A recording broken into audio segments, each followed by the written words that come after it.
Get daily updates directly to your inbox. Plus subscribe. Thank you for subscribing. Could not subscribe. Try again later. Invalid email. Graeme Murty goes for 3 in a row today, but his chase for a hat-trick of wins could mean another, even more troublesome treble to deal with. As a European Championship-winning Portugal player, Bruno Alves did not join Rangers to sit on the bench. Yet in all likelihood that is how he'll spend Saturday afternoon when Hamilton visit Ibrox.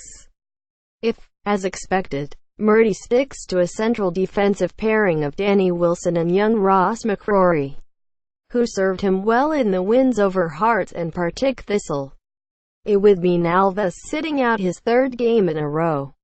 At a time when players are speaking about the upbeat mood since Murty assumed his caretaker manager role, the last thing he'll need is a disgruntled senior player. Fortunately, he insists he doesn't have to worry about that because Alves has shown as much class as a person as he has as an accomplished international of high pedigree. Image. Reuters. Image. SNS. Murty said, "It could be tough if Bruno chose to be, but he has been brand new. A consummate professional. He's easy to deal with. He's upfront, honest and open, and he hasn't been an issue in any way. That's what I expected from a guy of his experience and class." But perhaps Murty sells short his own part in maintaining such harmony by the direct and honest manner in which he deals with the players.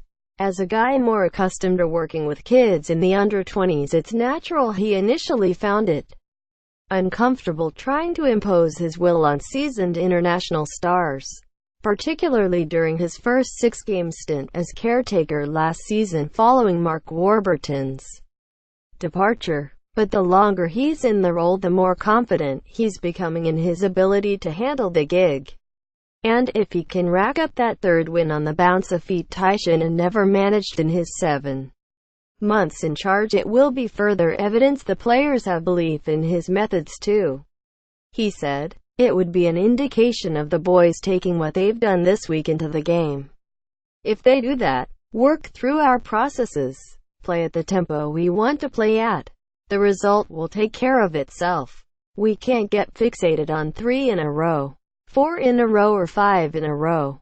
We just have to make sure we smash our targets, and if we do that, it will translate into a win for the team. We haven't made it an issue.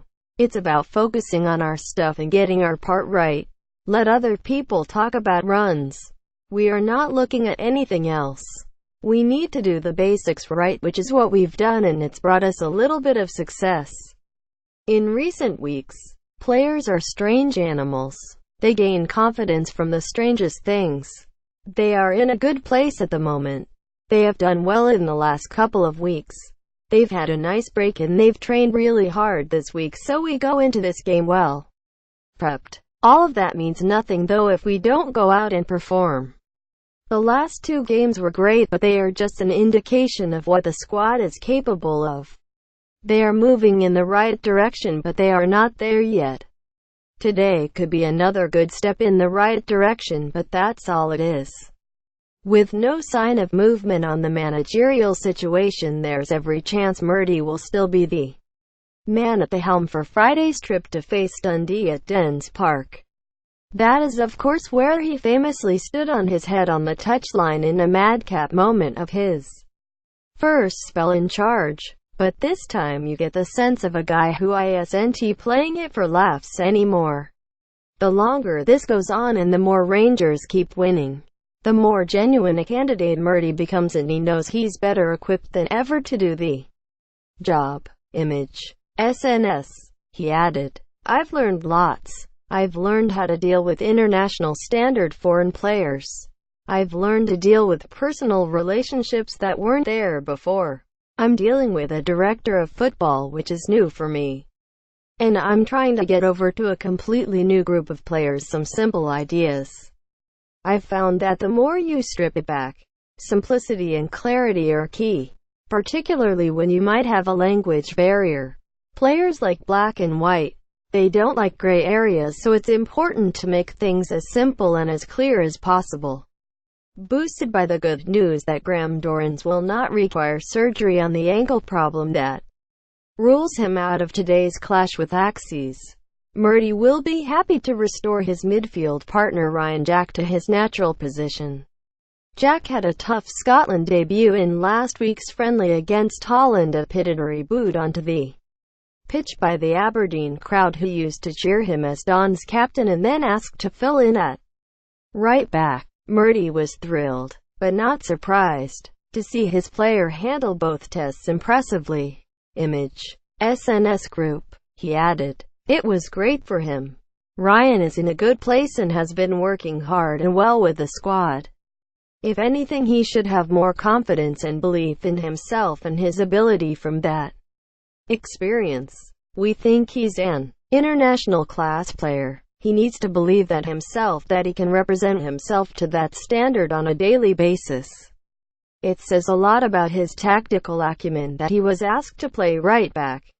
He takes things on board well. He deals with the ball well. He's a guy you can trust. You can give him complex information and trust him to go and carry it out.